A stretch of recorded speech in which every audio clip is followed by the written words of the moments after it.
Throughout history, the act of ending a life quickly to spare further suffering has appeared on battlefields, in prisons, and behind the scenes of executions.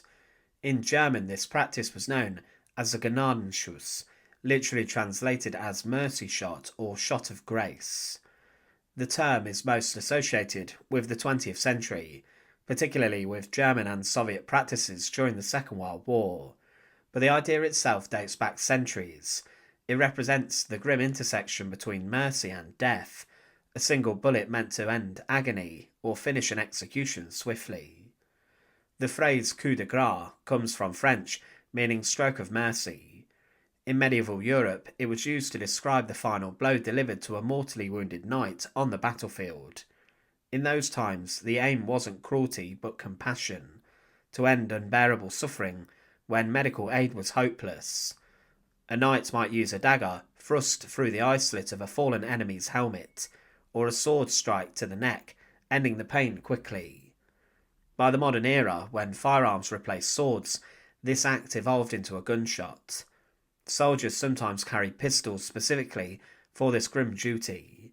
In German, Gnadenschuss carried the same meaning, a single shot to the head or neck of a dying soldier, prisoner, or a condemned person.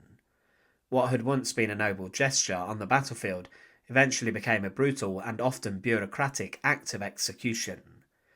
The 20th century, with its industrial wars and totalitarian regimes, gave the Gnadenschuss a darker and more systematic meaning. During both world wars, but especially under Nazi Germany, the term became infamous.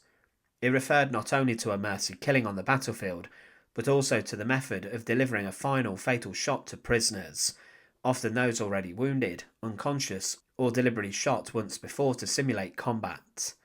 During the Second World War, the Gnadenschuss became a standardised part of executions and mass shootings carried out by the SS, Gestapo and Einsatzgruppen, mobile killing units.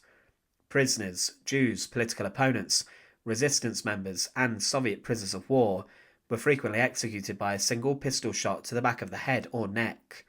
This was the Gnadenschuss in its most brutal form, not an act of mercy, but an efficient killing method.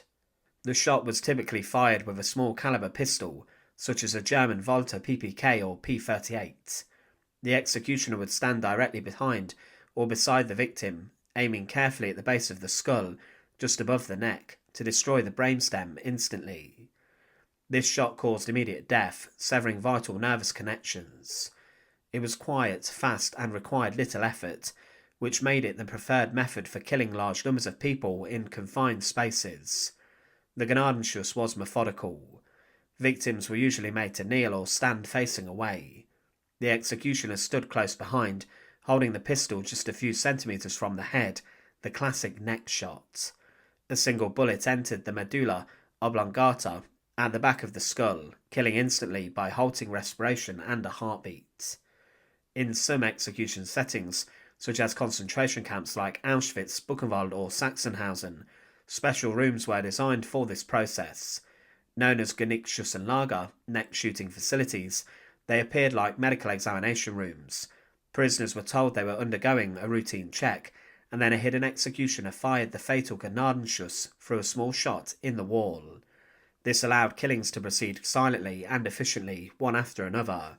At Sachsenhausen, for example, victims were lined up in a narrow passage between two walls.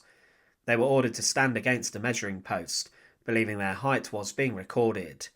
A disguised hole in the wall behind the head concealed a small caliber pistol barrel. A guard on the other side pulled the trigger, firing directly into the brainstem. Death was immediate, and the next prisoner was then brought in. This method was chillingly efficient. Dozens could be executed per hour, and the Gnadenschuss ensured there were few cries or struggles. Not every Gnadenschuss during the war was an execution. On the front lines, German soldiers sometimes used it on comrades who were fatally wounded and beyond medical help. The same was seen amongst Soviets, Americans and British troops, though it was never officially sanctioned. A wounded man screaming in agony with no hope of survival was sometimes given a mercy shot to end his suffering. Veterans later described this act as both compassionate and haunting. For many soldiers it was the most difficult decision they ever made, balancing empathy against the moral weight of killing a helpless comrade. However, there were also cases where the Gnadenschuss was used less mercifully, for example, on a captured enemy soldier who could not be transported, or on prisoners the unit had no resources to feed or guard. In these cases, it became a euphemism for cold-blooded execution rather than mercy. The Soviets also adopted a similar method. The NKVD, the Soviet secret police, executed thousands of political prisoners and captured officers with a single bullet to the back of the head.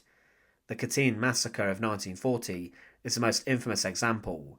Over 22,000 Polish officers, priests and intellectuals were executed this way in the secret forests. Each prisoner was brought in, bound and shot once in the back of the skull, the Gnadenschuss, Soviet style. The method was quiet, used little ammunition and ensured instant death. The Nazis in turn later used the same technique in their own mass executions, making the Coup de Grace one of the most widespread killing methods of the 20th century. Even after the war, both East German and Soviet secret police continued to use the Gnadenschuss in their executions of political prisoners, long after firing squads and hangings were abandoned in Western Europe. The Gnadenschuss remains one of the most chilling examples and symbols of industrialised killing, not because of its brutality, but because of its efficiency and impersonality. A single shot, a single motion, and death followed instantly. In the hands of soldiers, it could be an act of mercy. In the hands of totalitarian regimes, it became an instrument of terror. Many survivors of concentration camps remembered hearing the muffled cracks of pistols behind walls or near crematoria, each one a Gnadenschuss, ending another life. The method's quietness made it ideal for secret killing. There were no gallows, no spectacle, just a sound, and then silence. Today the term still exists in German, often used metaphorically to describe a final, decisive action. For example, the Gnadenschuss to a failing plan, or the mercy shot to end something that is doomed. But its origins remain rooted in some of the darkest chapters of human history. The Gnadenschuss, or Coup de Grace, began as an act of battlefield compassion, the final mercy granted to the dying. Yet by the mid-20th century, it had been twisted into a clinical execution method used by totalitarian regimes to kill silently and efficiently. Whether as a mercy shot for the suffering or as a weapon of murder in camps and prisons, it remains a haunting reminder of how easily human beings can turn even compassion into cruelty. In the end, the Gnadenschuss shows the line between mercy and murder can be as just as thin as the barrel of a pistol and just as deadly. Thanks for watching. To support our channel, please make sure to subscribe, and once again, thank you so much for watching.